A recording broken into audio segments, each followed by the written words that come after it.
ಇರುಮುಡಿ ಕಟ್ಟಿ ಶಬರಿಮಲೆಗೆ ಕಲ್ಲು ಮುಳ್ಳು ತುಳಿಯುತ್ತ ನಡೆವ ಶಬರಿಗಿರಿ ಯಾತ್ರೆ ಪಾರ್ಟ್ 2ಗೆ ನಿಮ್ಮೆಲ್ಲರಿಗೂ ಸ್ವಾಗತ. 16ನೇ ತಾರೀಕು ಬೆಳಗ್ಗೆ 5:15 ಎದ್ದು ತಣ್ಣೀರ ಸ್ನಾನ ಮಾಡಿ ಅಯ್ಯಪ್ಪ ಸ್ವಾಮಿಗೆ ನಾವು ಪೂಜೆ ಮಾಡಿದಂಥ ಜಾಗಕ್ಕೆ ಹೋಗಿ ಶರಣು ಕೂಗಿದ್ವಿ. ಜಾಳರಳ್ಳಿ ಕ್ರಾಸಲ್ಲಿರೋ ಅಯ್ಯಪ್ಪ ಸ್ವಾಮಿ ಟೆಂಪಲಲ್ಲಿ ಬೆಳಿಗ್ಗೆ 9 ಗಂಟೆಗೆ ಇರುಮುಡಿ ಇತ್ತು. ಅಲ್ಲಿಗೆ ಹೋಗಿ ಸೇರಿದ್ವಿ. ಅಯ್ಯಪ್ಪ ನಿನ್ನ ನೋಡೋಕೆ ಬರ್ತಾ ಇದ್ದೀವಿ, ಕಾಪಾಡು ಅಂತ ಮನಸ್ಸಲ್ಲಿ ನಿಂತ್ಕೊಂಡು ಅಯ್ಯಪ್ಪ ಸ್ವಾಮಿಗೆ ಇಷ್ಟ ಆದ ತುಪ್ಪದ ಕಾಯಿನ ತುಂಬಿ ಮನೆಯವರೆಲ್ಲರೂ ಸೇರಿ ಇಡುಮುಡಿಗೆ ಅಕ್ಕಿ ತುಂಬಿ ಶರಣು ಕೂಗ್ತಾ ಇಡುಮುಡಿನ ಕಟ್ಟಿದ್ವಿ.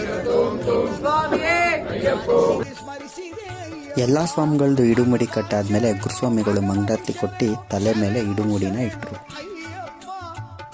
ಇಲ್ಲಿಂದ ಶಬರಿಮಲೆಗೆ ನಮ್ಮ ಜರ್ನಿ ಸ್ಟಾರ್ಟ್ ಆಯಿತು. ನಾವು ಹೋಗ್ತಿದ್ದಂಥ ಬಸ್ಸು ಪೂಜೆ ಮಾಡಿ ಎಲ್ಲ ಸ್ವಾಮಿಗಳು ಬಸ್ ಒಳಗಡೆ ಕೂತ್ಕೊಂಡು ಅಯ್ಯಪ್ಪ ಸ್ವಾಮಿ ಶರಣನ ಕೂಗ್ತಾ ನಾವು ಮೊದಲು ಹೋಗಿದ್ದಂಥ ದೇವಸ್ಥಾನ ಬಂದು ಚಾಮುಂಡಿ ಬೆಟ್ಟ.